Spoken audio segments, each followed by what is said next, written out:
Oi, o meu nome é Maria. Eu tenho 19.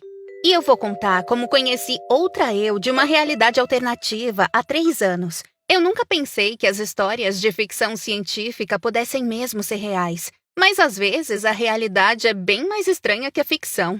Para começar, eu lembro que uma luz forte me acordou.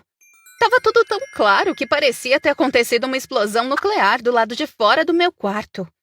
Eu achei esquisito, mas no começo eu não me importei. Mas quando eu me olhei no espelho, percebi que tinha acontecido alguma coisa bem estranha. Minha pele estava limpa e quase brilhando. Meus lábios estavam tipo Kardashian. Meus olhos estavam brilhantes e eu tinha os cílios mais longos da vida. E meu busto? Sim, eu tinha peitos e curvas que chamavam a atenção. Eu sei que parece que eu tô me gabando, mas acredite em mim.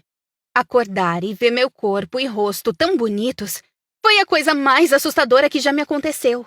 Porque as pessoas sempre me acharam feia. Tenho cabelo cacheado, uma pele cheia de espinhas e um corpo em forma de saco de batatas. A pessoa no espelho não era eu, mas era eu. Eu achei que podia ter acordado em outro corpo, no corpo de uma estranha. Eu tinha que descobrir como voltar para o meu corpo. Primeiro, eu achei que talvez minha mãe pudesse me ajudar. Ela com certeza saberia que eu não era eu. Eu desci as escadas correndo para pedir ajuda. E ao contrário do que eu esperava, minha mãe só sorriu, como sempre, e disse: "Bom dia, minha filha linda." Foi muito bom ouvir ela me chamar daquele jeito. Quer dizer, ela sempre dizia aquilo, mas agora eu acreditava nela. Depois, eu achei que talvez não estivesse no corpo errado. Talvez eu tivesse acordado em algum tipo de outra dimensão, tipo em Coraline. Sabe, sem os pais assassinos. Bom, eu espero. Pensei em ficar com aquele corpo um pouco, só pra ver como é ser bonita. Quer dizer, eu sempre quis saber como é ser bonita. Seria estranho não levar esse corpão pra passear, não acha? Então, eu fui pra escola. Mas aquele dia foi diferente. Normalmente, eu ando sozinha com fones de ouvido e é uma caminhada bem monótona. Mas hoje, parecia que alguém parava pra falar comigo a cada 10 metros. Uns caras mais velhos, por quem eu passava todos os dias, assobiaram pra mim hoje. Eles disseram coisas sobre minhas pernas e minha bunda. Eu me senti um pouco desconfortável, na real. E aí, a coisa mais estranha aconteceu. Eu ia passar por uma poça d'água e um motoboy de entrega parou e se ofereceu pra me carregar sobre a poça. Eu só passei por cima e não me molhei. Eu nunca tinha recebido esse tipo de atenção bizarra antes. Além disso, eu não estava pronta para as mudanças que rolaram na escola. Minha melhor amiga, Frida, me encontrou na porta. As garotas do mal, ela e Lia, estavam encostadas nos armários ali perto. Eu fechei a cara. Elas faziam bullying comigo desde o jardim de infância. Mas hoje, elas sorriram para mim. Elas até me seguiram e disseram: "Qual é, Maria? Larga dessa perdedora da Frida e vem com a gente." Foi bem bizarro. As garotas que me odiaram a minha vida toda, do nada, querem ser minhas amigas. E por quê? Só porque eu tava com uma cinturinha fina e um rosto bonito? Eu disse a elas para não falarem da Frida daquele jeito. Ela ficou bem mal. E aquilo me lembrou como é ruim ser ridicularizada por causa da aparência. Foi aí que eu percebi que eu já estava cansada daquilo. Eu ia pegar a Frida e arrumar um jeito dela me ajudar a recuperar meu corpo. Minha mãe sempre me disse que a beleza vem do interior, que poucas pessoas podem ver de verdade. Ela sempre me lembrava uma das citações do meu livro preferido, O Pequeno Príncipe, que diz: "As coisas mais lindas do mundo não podem ser vistas ou tocadas, são sentidas no coração." Só que eu senti que aquele não era o caso. Às vezes parece que a literatura é completamente diferente da realidade. Então eu resolvi que ia contar toda a verdade pra Frida e dar um jeito de voltar ao normal. Quer dizer, até que eu vi o Marco vindo na minha direção. Marco era o meu crush desde o ensino fundamental. Ele era gato, mas era muita areia pro meu caminhãozinho. Quando ele passou por mim no corredor, ele piscou pra mim. Olhou por cima do ombro como um galã de filme e disse: "Vamos sair depois da aula." Eu nem sabia o que responder. Eu queria me beliscar. Aquilo era verdade? Quer dizer, o Marco nem olhou pra mim nos últimos 12 anos e agora ele estava piscando pra mim como se fosse o Tom Cruise. Eu fui toda boba pra aula de informática. Eu quero ser programadora de videogame quando for mais velha, então as aulas de informática são as melhores pra mim. Mas hoje não foi. O professor, o Sr. Baldwin, fez perguntas, e quando eu levantei a mão pra responder, ele não me escolheu. Teve uma hora que eu fui a única a levantar a mão e mesmo assim ele não me chamou. Em vez disso, ele só deu a resposta. Depois ele deu um teste. Eu estava pronta para o teste, mas o Sr. Baldwin parou do meu lado e disse: Olha, esse teste pode ser um pouco difícil para você. Por que não vai estudar teatro ou outra coisa assim? Tipo, o quê? O Sr. Baldwin sempre me chamava.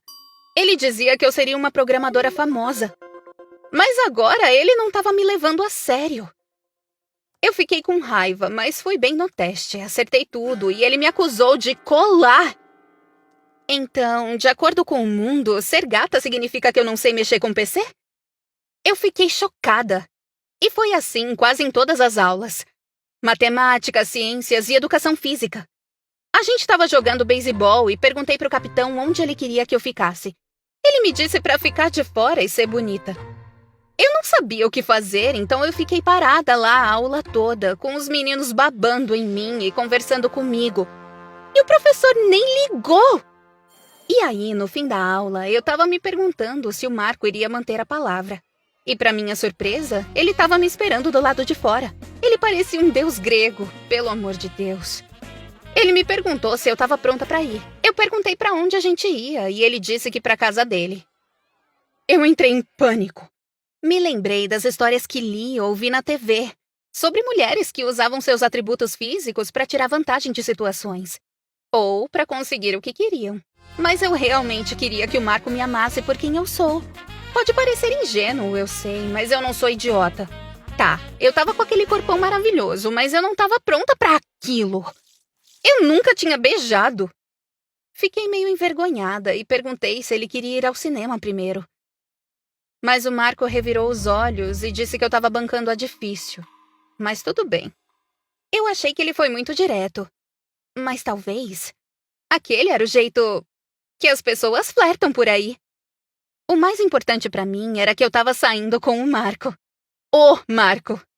No cinema, o caixa até piscou pra mim e disse pro Marco que eu era boa demais pra ele.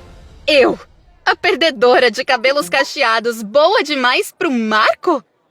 Entrei no cinema pensando tanto naquilo que eu tava até em outro planeta.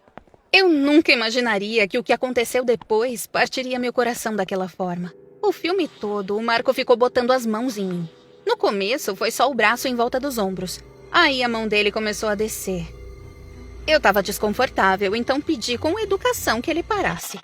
Mas ele revirou os olhos e continuou me apalpando. Qual é? Eu sei que você topa. Olha só pra essa roupa. Eu tava usando as roupas de sempre. Uma camisa e jeans. Só porque elas estavam num corpão? Então, de repente, eu tinha que aceitar o que o Marco quisesse? Quando o filme acabou, tentei conversar com o Marco no caminho de volta. Mas eu tava com vontade de ir pra casa e chorar. Ele não queria conversar. Ele botou uma música no rádio e ficava me olhando como se fosse me comer. Tentei conversar sobre as aulas, computadores, filmes, e ele só balançava a cabeça e sorria. Quando perguntei por que ele não respondia, ele disse: Ah, é engraçado ouvir você falar essas coisas. Eu não sei o que ele quis dizer, mas ele fez eu me sentir como se tudo aquilo fosse coisa demais pro meu intelecto ou habilidades. E foi exatamente a sensação que eu tive o dia todo na escola. Quando a gente chegou na casa dele, ele perguntou se eu ia entrar. E eu fiquei parada ali. Eu não tinha ideia do que fazer. Aquele era o cara dos meus sonhos, o cara que nem olhava pra minha cara. E agora ele queria me levar pra cama. Mas ele só queria fazer isso porque eu tava bonita. Não porque ele realmente gostava de mim. Eu poderia entrar e viver aquele momento como eu sempre quis, ou poderia ir embora. Eu ia me arrepender? Quando eu tava prestes a seguir em frente e tomar minha decisão, senti outra luz bem forte. Eu tava tão confusa. Quando abri os olhos, eu tava olhando pro teto e pra um cara. Mas não era o Marco. Era um homem de jaleco. Era um dentista. A anestesia vai passar aos poucos. Você pode se sentir um pouco fora de si. Eu pisquei meio zonza e fiquei chocada. Tudo aquilo tinha sido só por causa da anestesia da cirurgia para tirar o siso. Eu não era bonita. O Marco não queria ficar comigo. Na real, eu tava confusa, mas também aliviada. Claro, ser bonita trazia vantagens, mas também trazia desvantagens. Eu achava que por ser feia, minhas inseguranças cresciam quando me encaravam. Achei que só mulheres feias passavam por isso. Mas estar naquela realidade paralela me fez perceber que mulheres bonitas também podem se sentir assim, o tempo todo. Só que agora que eu tô no meu corpo antigo, já não sei o que pensar. A aparência influencia em como te tratam? Você acha que sim? E o que você teria feito no meu lugar? Por favor, me conta aqui nos comentários abaixo.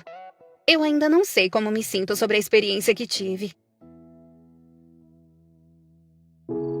Você gostou da história? Não esqueça de curtir o vídeo, comentar e se inscrever no Assim Aconteceu. Nós postamos vídeos novos toda semana.